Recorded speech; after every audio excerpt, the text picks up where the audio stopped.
After 10 days at sea and 3 more on trains, we were greeted with relief by cheerful Russian students in a minibus and a 1-ton open-sided truck with a tarpaulin awning to pick us up with our luggage for the trip to the hostel.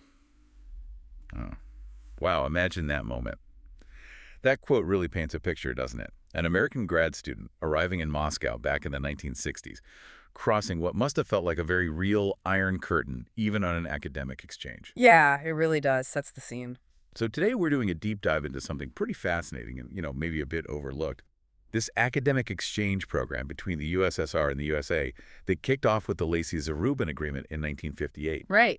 And this wasn't just like student travel. It was this unique kind of scientific diplomacy, using academics, science as this subtle way to maybe build some understanding, even when the official politics were totally frozen. Exactly. And for this deep dive, we're really leaning on what historians call ego Ego documents. documents. Yeah, basically memoirs, interviews, personal letters Mm. from the people who are actually there. Participants like Sheila Fitzpatrick, Naomi Collins. Okay, first-hand accounts.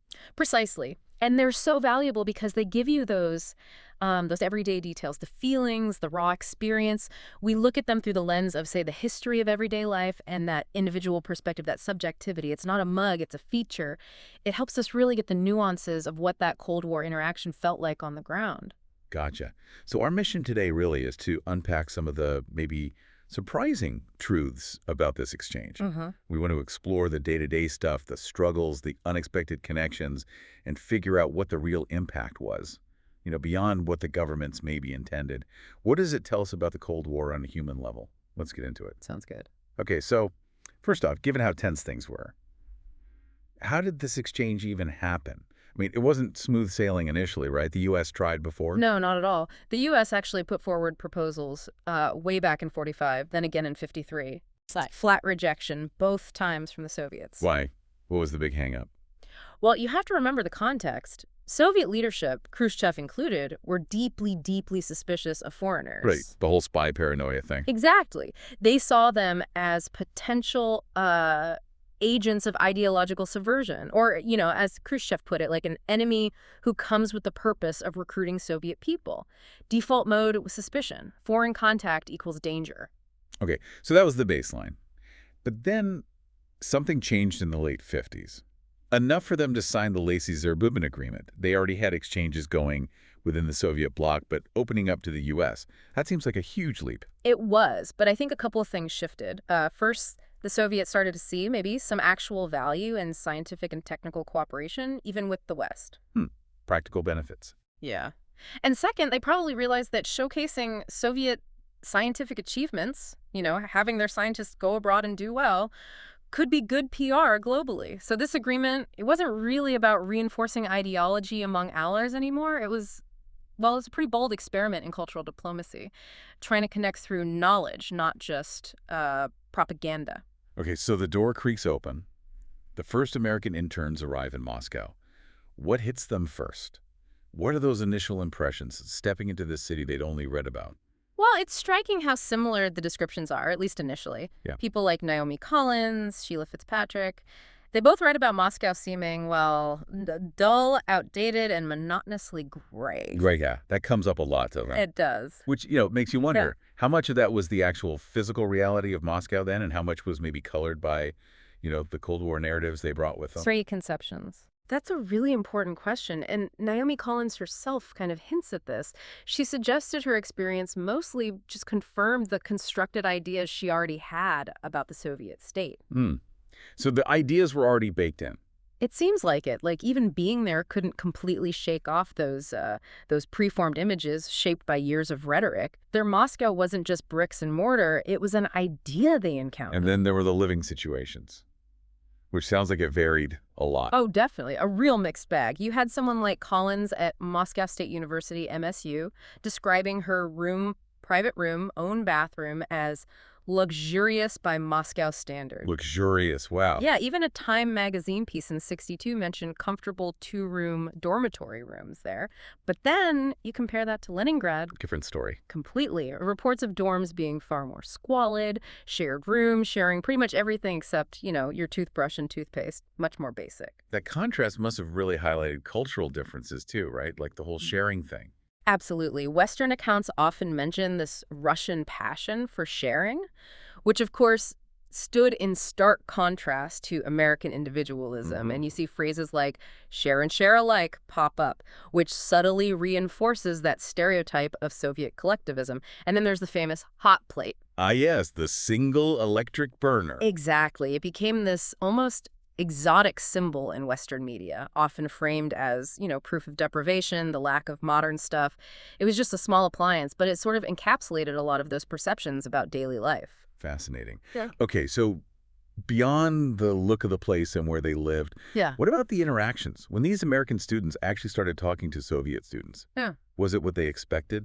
Deep political debates? Not really, no. That's one of the most surprising findings. The Americans often went embraced for these intense ideological discussions, defending capitalism, debating Marxism, but they found Soviet students showed, quote, little interest in that stuff. They weren't, like, plastering their walls with pictures of Lenin or Marx. Naomi Collins actually called them skeptics of the Soviet system. Skeptics. Really? Yeah. That must have been quite a curveball for the Americans. So, if not politics, Yeah. what did they talk about? What were the Soviet students curious about? Well, that's the interesting part. The Soviet students often drove the conversations, asking, apparently, an endless stream of questions. Yeah, about. About everyday American life, about material culture. They'd get hold of Western magazines and just pour over the pictures, asking really specific things. Like what? Like, do average Americans really live in houses like this? Do people actually own their own cars? Do most homes have washing machines, televisions? They wanted the nitty-gritty details of daily life, not the big political picture. Why that focus, do you think? Where did that curiosity come from? Well, it seems to boil down to a fundamental mistrust of their own media. Soviet media obviously painted a certain picture. But they extended that skepticism to American sources, too. They suspected, probably rightly, that the magazines the Americans shared were also showing an idealized version. Right, like leaving out the poverty or racial inequality.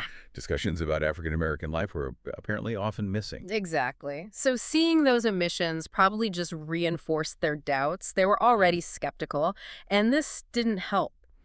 And, this intense curiosity, it wasn't just random. It reflected this broader, well, maybe intellectual and cultural instability is too strong, but certainly a questioning period in the post-Stalin era. Yeah. It wasn't necessarily about wanting political revolution. Think about movements like the Stiliagi, the Style Hunters. Right, the ones copying Western fashion. Yeah. That was more about youth culture, adopting symbols from the West than some kind of organized dissent. It was just looking outwards, questioning the official narrative, trying to understand a different way of being. Okay, let's shift gears a bit to the really practical stuff, the daily grind. Beyond the big cultural encounters, what were the everyday hurdles? Yeah. Food shopping alone sounds like quite the adventure. Oh, it was an education in itself. Forget just popping to the store. Well, yeah. It was this whole multi-stage process. Right. First, you pick out what you want. Then you queue up to get a receipt, like a little ticket for it. Okay. Then you take that ticket and queue up somewhere else to pay. Right. And then you take your paid receipt and queue up again at the first counter to actually collect your goods. Oh my gosh. Multiple queues for one item. Exactly. And that's assuming they even had what you wanted, because shortages were common, Wow. And refrigeration. generally lacking. So people got creative. Storing milk, butter, whatever, on a windowsill in winter was pretty standard practice. Americans adopted it too. Windowsill refrigerators. I guess you adapt, right? Find humor in it? You have to, yeah. And despite the hassles, the American students did have one advantage. Their stipends were relatively generous by Soviet standards. Ah, okay. So they could afford a bit more. Yeah, they could often access higher quality goods, especially meat, sometimes at special campus shops like the Gastronome at MSU. Though quality was relative, British students apparently had a nickname for their standard meal, Oh, yeah. beef magoo, which was basically beef, potatoes, and onions. Sounds hearty. Beef magoo. Love it. Okay, what about the actual academic side? That was the whole point, wasn't it? But Yeah. there was a bit of a mismatch there, too. There was, yeah. It was kind of disproportionate. The U.S. mostly sent people in the humanities, historians, literature scholars, focusing on Russia and the USSR, Right. whereas the Soviets tended to send natural scientists, physicists, engineers, people interested in technical knowledge. That sounds familiar. It does, actually. It kind of echoes the pattern from the 1930s when Soviet engineers went to the U.S. to learn American industrial techniques, Hmm. a focus on practical, technical know-how. And doing research there. I imagine that wasn't straightforward either. No, not remotely. A.S. Krymskaya wrote about the bureaucratic nightmare. Just getting your research topic approved could be a hurdle. Sometimes they'd reject things for being too narrow or specific, like one person wanted to study the 1771 plague riot in Moscow. Nope, too niche. Seriously. Yeah, and even if you got approval, the archives, they were described as impenetrable bureaucratic fortresses. Sounds welcoming. Totally. You needed sign-offs from multiple places, the university's foreign department, the USSR Ministry of Higher Education, and then the rules inside. Super strict. Like, you could only request maybe 20 files or storage units at a time for a limited period, maybe 2 months, and only work in the reading room. No photocopying back then, usually. Wow, that makes research incredibly slow and difficult, a real reminder of state control. Absolutely. Even in academia. But there's a nuance. It wasn't always an impenetrable wall. Huh. There were these episodes of professional solidarity. Sheila Fitzpatrick, for instance, mentions getting unexpected access to some materials thanks to her professor at MSU. So individual relationships could sometimes cut through the red tape. It seems so. It wasn't uniformly rigid everywhere. For everyone, personal connections, maybe a sympathetic archivist or professor, could make a difference. But the system itself was designed to be difficult. Okay, so let's try and pull this all together. We've seen the initial shock, the living conditions, the surprising conversations, the daily struggles, the academic hurdles. What's the bottom line? What did this whole exchange program actually achieve? Well, summing it up, you could say it definitely created a kind of cultural warming, right, on a personal level. Participants absolutely got to reassess their preconceived ideas about the other side. Okay, so some bridge building happened.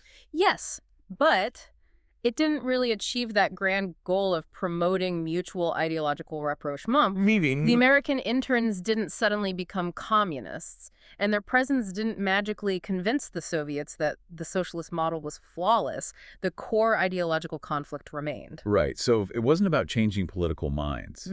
What was the big, lasting impact? Was there one? I think there absolutely was, but it was more in the academic and intellectual realm. How so? It directly helped create a whole new generation of American Sovietologists. Think about it. People like Sheila Fitzpatrick, who spent significant time there, got access, however difficult, to sources, interacted with people. Right, they got a much deeper understanding than just reading books back home. Exactly. And these scholars went on to challenge the often very rigid, sometimes quite simplistic, interpretations of Soviet history that were common in the West at the time.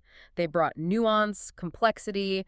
They really did reshape the American tradition of Soviet studies, made it deeper, more sophisticated. So the takeaway is, maybe the program succeeded in producing good scholars, but not good diplomats. That's a great way to put it, yeah. Yeah. It didn't thaw the Cold War politically in a major way, but it fostered this much deeper and more multidimensional understanding of the Soviet system, at least within academia. And that knowledge had a really long-term impact on how we studied and understood Soviet history and culture. Which leaves us with a final thought, maybe. What else can this story tell us about how powerful just personal, lived experience can be in chipping away at those big, grand narratives, even when global tensions are incredibly high? Something to think about.